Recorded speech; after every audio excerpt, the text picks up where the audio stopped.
On a warm June evening in 1973, a fire was started at the base of this building across the street on Iberville in the French Quarter. Upstairs was a bar full of patrons enjoying discount beer and singing around the piano. The fire rapidly spread, and in the space of just a terrifying 16 minutes, 32 people burned alive. But the next morning, when people heard the news, they shrugged it off. Some made jokes about the victims. Others even celebrated the arsonist. If it had been any other people or any other bar, this would have been an unspeakable tragedy that would have rocked the entire city of New Orleans. But the people who died in the upstairs lounge were gay. This fire was the deadliest attack on a gay bar until the 2016 Pulse shooting in Orlando, and remains a watershed moment in American LGBT history. Join me and Carl from InRange as we explore the history and legacy of the upstairs lounge.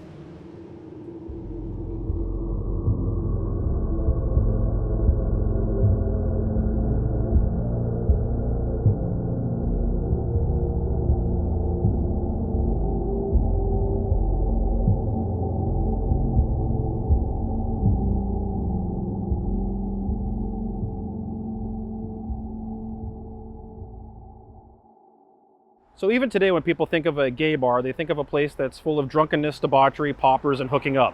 Well, that stereotype isn't even real today, but it definitely was not real about the upstairs lounge. The upstairs lounge was not that at all. It was a social club.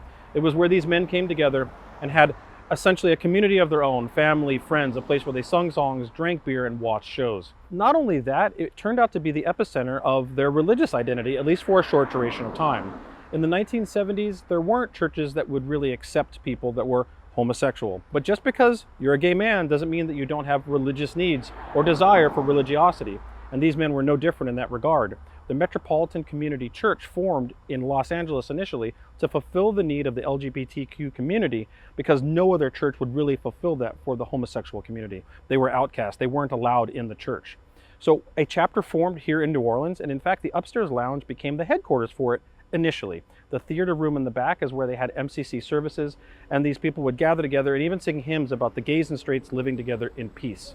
But eventually they outgrew the size of the actual upstairs lounge theater, and they've moved over here on Magazine Street. The MCC was really a revolutionary thing in the 1970s. In 1971, 2 years after the Stonewall riots, a church was formed to fulfill the religious needs of the gay community. So just to give you an idea of the sort of people that were customers of the upstairs lounge and members of the MCC here in New Orleans, it was mostly middle-class, blue-collar, white gay men. But that's not to say that this was a bigoted place. There were people of color that were also there as well.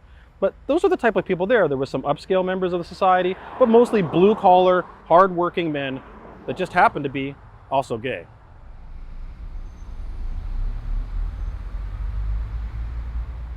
So before we continue this story, I think we ought to pause to consider what it was like to be gay in the 1970s. Younger viewers in particular may not have a frame of reference about this, and a lot of straight viewers may not quite appreciate the enormity of it. But put simply, to be gay back then meant to live a double life. Today, New Orleans is a very gay-friendly city, but that was not always the case.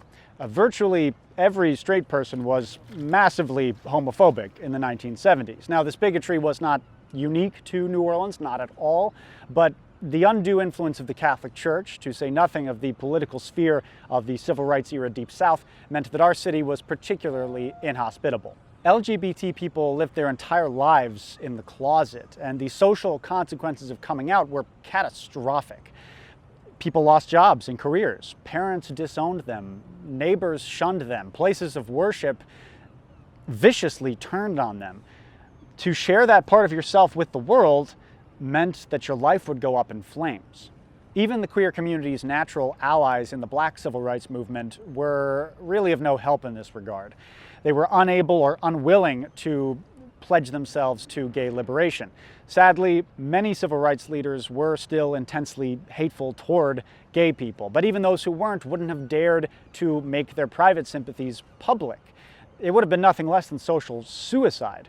And while there was a gay civil rights movement getting going in other cities like New York, here in New Orleans it was virtually non-existent. Anti-sodomy laws from the days of the Louisiana Purchase, criminalizing homosexuality alongside rape and incest, were still fully enforced at this time.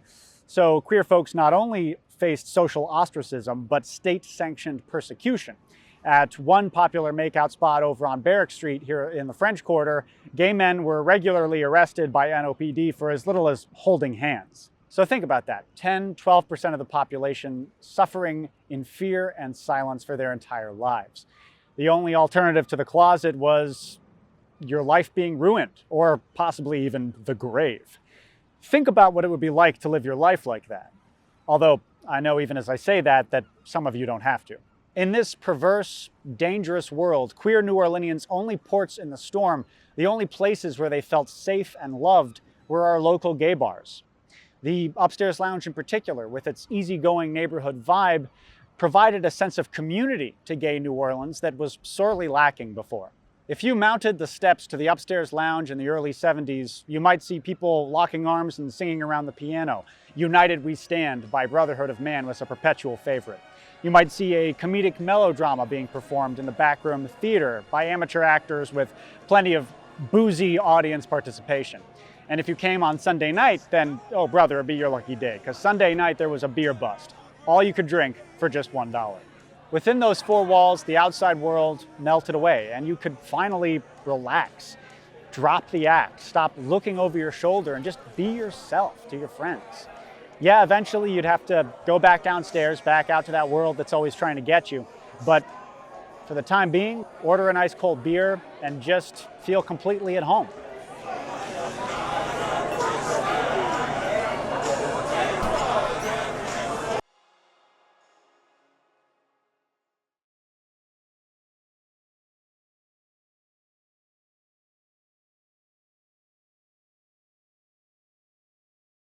So let's start with the actual events of that evening. The MCC parishioners had gone to church in the Garden District and were coming here back to the French Quarter at the Upstairs Lounge for their normal Sunday afternoon evening beer bust, their normal social gathering that they've been having for years.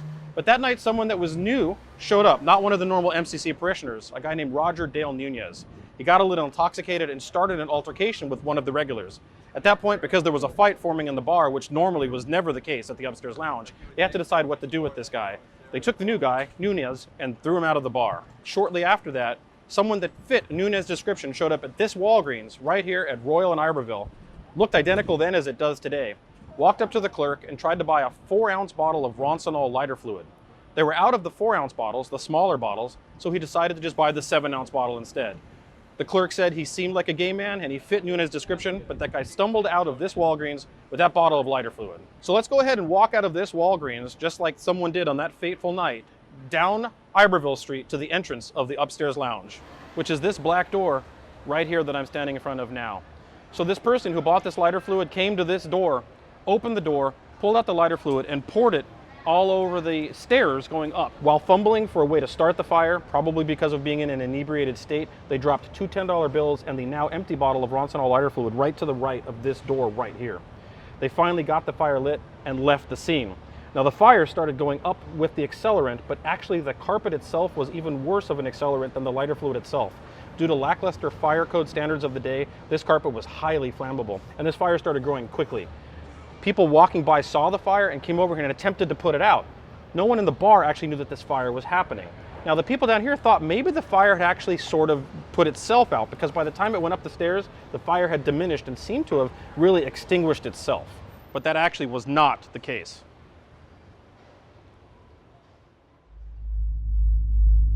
What appeared to those on the street to be the fire dying out had in fact been the moment when the flames ate up all of the air in that enclosed, cramped stairwell. The inferno had transformed into a pressurized pocket of superheated gases. Upstairs, those in the bar were completely unaware of the impending danger. The Sunday night beer bust crowd of about 110 had thinned out to around 60 patrons, drinking at the bar, filtering in and out of the bathroom, and singing around the piano. Suddenly, a buzzer trilled.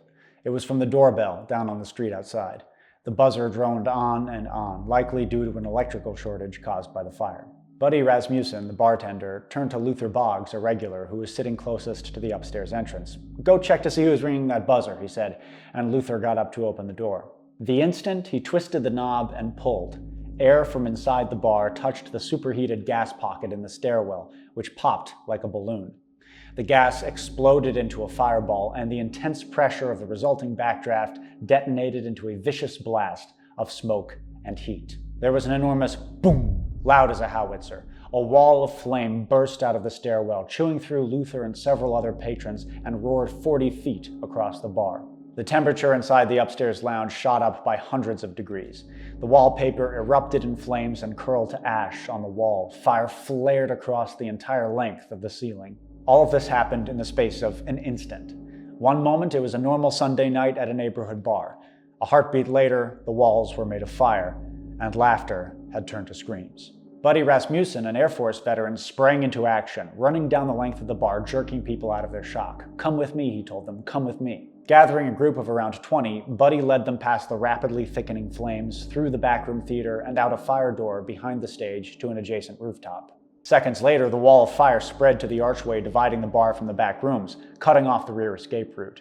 Those who had, in the panic and confusion, failed to join Buddy's group, grabbed stools and shattered windows. The windows directly above the intersection of Iberville and Charters were tall and large, but they had been outfitted with horizontal iron bars spaced 10 inches apart, designed to prevent revelers from tumbling out when the windows were open. In these unusual circumstances, that safety feature was a death trap. The only ones who could squeeze out were the thinnest patrons, who fell, wreathed in fire, to the street below. There were almost 30 people jostling to get out of just 2 windows in the corner of the room, and the fire steadily advanced on every side. The brick walls trapped in the heat, and soon the iron bars glowed orange like fire pokers. The metal scalded patrons' flesh as they shimmied between them, hot iron peeling sheets of skin from their backs. Reverend Bill Larson, the pastor of New Orleans' MCC chapter, was halfway through the grill when an air conditioner above fell out of place, striking his head before tumbling onto the street below. The window casing then slammed down onto his torso, pinning him in place. He reportedly shouted, "Oh God, no," as a jet of flame rushed up over his entire body, incinerating his hair and clothes and burning his lower body down to its bones. On the rooftop, a man named Mitch Mitchell realized with growing panic that his partner Horace Broussard hadn't made it out with Buddy's group. Mitch ran back into the bar to rescue him, a bar which was now engulfed in flames floor to ceiling. Firefighters later found their charred skeletons together, locked in an embrace. Before the fire, Regina Soletto had left her partner Reggie Adams by the piano so she could pop home and get her checkbook. Regina, a white trans woman, and Reggie, a black man, had struggled for years to find a place where their interracial queer relationship could feel accepted, and found the upstairs lounge to be a welcoming place, without judgment. Regina was gone for only 10 minutes. When she returned, the bar was being devoured by flames. Powerless to intervene, she stood on the street and watched Reggie burn to death inside. A fire truck peeled around the corner, plowing into a parked car as it mounted the curb on Iberville. A large crowd of onlookers was gathering, gaping at the destruction and at the moaning survivors sizzling on the pavement. From the street, they could still see faces in the upstairs windows floating in the smoky gloom, faces lit up like jack-o'-lanterns, burning into stony gray as the life shriveled out of them. The faces were so twisted beyond recognition that one passerby sincerely thought that the building on fire was a mannequin factory. Friends and lovers below wept openly at the sight. Veteran firefighters doubled over and vomited into the gutter. One by one, the screams gurgled out. The discordant thump of fists on glass went quiet. The only thing left alive in the upstairs lounge was the fire. The tragedy was over. The injustice was just beginning.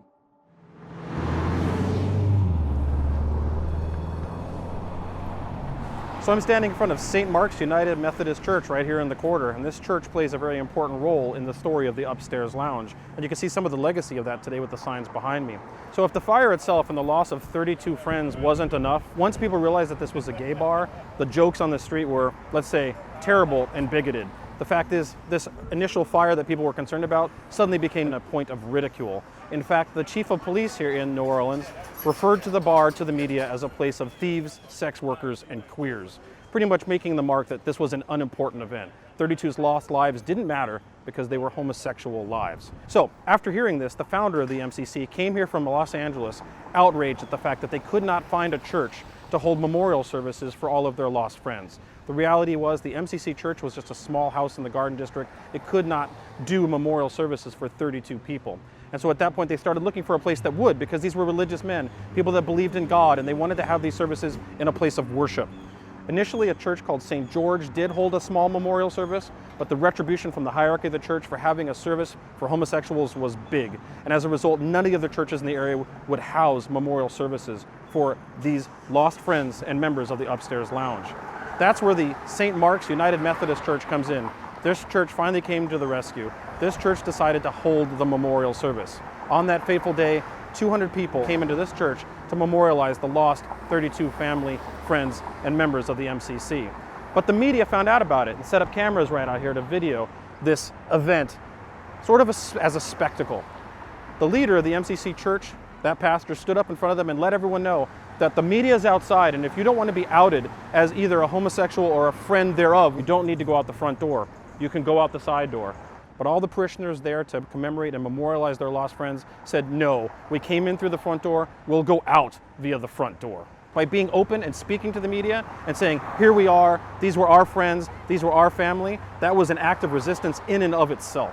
But the local community either ignored this fire or did worse and stigmatized it. The media the same, as well as law enforcement. But that didn't mean that this wasn't a seminal moment in terms of the fight for gay rights here in New Orleans. Not only the MCC, but the local gay community, the LGBT community, rallied together around the upstairs lounge. It brought them together, and they were not going to back down again.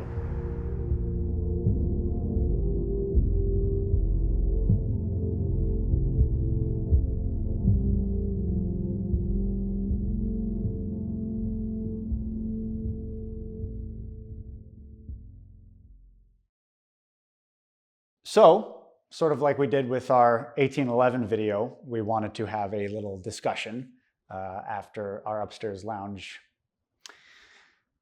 experience, and a hell of an experience it was. As you know, I talk about a lot of really fucked up shit on my channel, and like often some very horrible things, very horrific things. Sometimes they're about the worst things that anybody can do to anybody else. Oftentimes, a lot of these horrific events, even if the magnitude is so great, kind of the historical distance and the cultural distance can be such that you can approach it with less emotion. I find I can't really do that with the upstairs lounge because, you know, I have lived in New Orleans for, at this point, most of my adult life. I have been a regular at a number of French Quarter bars, and I know what that world is like. It has a very particular cultural context to me that resonates. And so imagining just something of that sort of suddenness and that violence happening in my city and in, a neighborhood where I hang out a lot, is particularly, really strikes a raw nerve with me, I must say. And New Orleans is also like a community that tends to kind of look after its own, and to see the city and the community so catastrophically fail these victims and the people grieving them is also, as somebody who lives here, is very hard to comprehend. And continue to fail. Yeah. 32 people plus numerous amount of people wounded and their lives irreparably changed, whether it's the loss of a partner or a friend or themselves. And what happens? It's pushed under the rug, demonized, and it took years to even have a plaque on the ground that frankly most people step over or walk over or there's trash bags on, bluntly, in the street. And that's the most that this city's really done, which is weird for this really catastrophic event that, while the attack itself doesn't appear to have been hate motivated like other arsons have been or Pulse was, but the hatred didn't come from the fire. It came from the fact that everyone ignored that it happened. The real hate crime came after, right? That was sort of it came after the tragedy in the response to it. Whoever did this, likely Roger Nunez, did not intend to kill anybody, just to cause some damage, to scare people. Now, it's hard to not think that it wasn't Nunez, right? He was kicked out of the bar, and at one point someone heard him say, "I'm going to burn you out." Yeah. And then later on, someone that fits his description buys this lighter fluid and then does this thing. And then later we hear about he didn't live much longer after this, actually. He ended up committing suicide. Well, and Troy Perry, the founder of MCC, we saw an interview with him in which he said that if it was Nunez, and Nunez killed himself, a couple of years after this, then he called him the 33rd victim. Law enforcement, in particular, were not that invested in solving this crime. And one thing I don't think we mentioned is that they never actually made an arrest. No, they never made it arrested. In fact, I think the reason for the fire is still listed as unknown, which is absurd. I think calling that an unknown cause is indicative of that intentionally induced amnesia. They didn't want to call it an arson because that meant something that they had to do about it. And doing something about it means you had to acknowledge these as people. Yeah. The other thing that's so just dark about this is that these are people that were forced by the nature of society to live these closeted lives, as we talked about in the video. Like being outed was tragic. Of who knows the proportions of damage that it would do to you. And then when this happened, the media was doing its best to make sure they listed all the names and all the people and putting it in the reports of everyone there. And so at this point, it was like, well, I guess we're just going to go with this. And it was a crystallizing moment to be out. For many people, they read, the first that they learned that their son or daughter was gay was reading it in the paper. Their parents, especially out in rural areas where they grew up, didn't claim the bodies. Instead, the bodies were being released to MCC for burial, and just horrific stuff, or bodies that were claimed by parents were buried in unsanctified ground by Catholic clergy who didn't allow their partners to attend funeral services, This was 1973. Yeah. We're filming this video in 2022. This is not even a lifetime ago. Yeah, no. This is not even one human generation. You have 69, you have Stonewall, which is like the real first brick thrown, like we're done. Yeah. And then this incident, while it is a victim of induced amnesia, was a crystallizing moment in the New Orleans area for we're done. Like we can't, this is not okay. And you see like the Gay Liberation Front becoming more militant because what other choice do you have when this is the way you're treated by your society? It forced the gay community, which was up until then invisible, to basically become cohesive. Because in the light of such a tragedy, you need a systemic support. Yeah, you need community support in order to essentially achieve justice. The reality is that what makes things happen is coming together, is community, is mutual aid. It's people working together for the greater good and the greater cause. The individual can once in a while strike a blow, but the group as a block can strike a much bigger one. Yeah, well, we've seen civil unions and gay marriage, and now we're seeing the largest regression in legal rights for LGBT people in since the 70s, since these days. Right. And I think it's important to remember events like the Upstairs Lounge and just especially the world that kind of created the circumstances for that event to go down the way that it did. This is a topic that's near and dear to a lot of InRange's work too, which is this idea of resistance against authoritarian systems, whether it's Polish resistance against the Soviets or the Nazis or whatever, or the resistance, the civil rights movements, or the stuff that we see with the Underground Railroad. Yeah, the slave revolt. Right, and the 1811 revolt, right? These are all very near and dear. And so these blood-soaked steps towards progress that were earned with the brick. Let's not have to do the brick again. Can we not lose what we already got? Yeah. And that's going to require being, again, a block right now to say, just like you said, no, this is not going back. This is not, we're not doing this again. If I could leave our viewers with anything, I would urge them when they think of this story and of the Upstairs Lounge, don't think about the carnage as much as it may stick in the brain. Don't necessarily think about the death and the sadness and the destruction and the injustice. Think about this beautiful thing that was around for a few years here in New Orleans. Think about this little sort of place where these people felt safe and the little community that they had.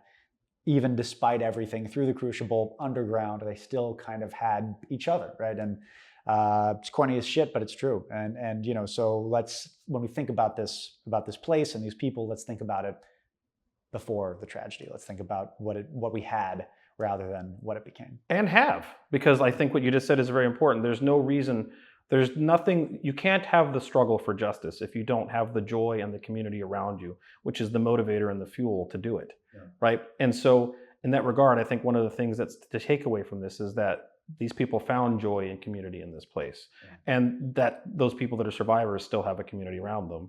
And going at any of this alone isn't the right answer. No one's alone. You may feel like it, but we're not, right? There's a lot of us that really together can do something better than the individual. And they had something better together before this fire and still after. And the community at large is whatever community you're a part of, it needs to work together, because that's going to be what stops the regression rather than allows it to continue. Yeah.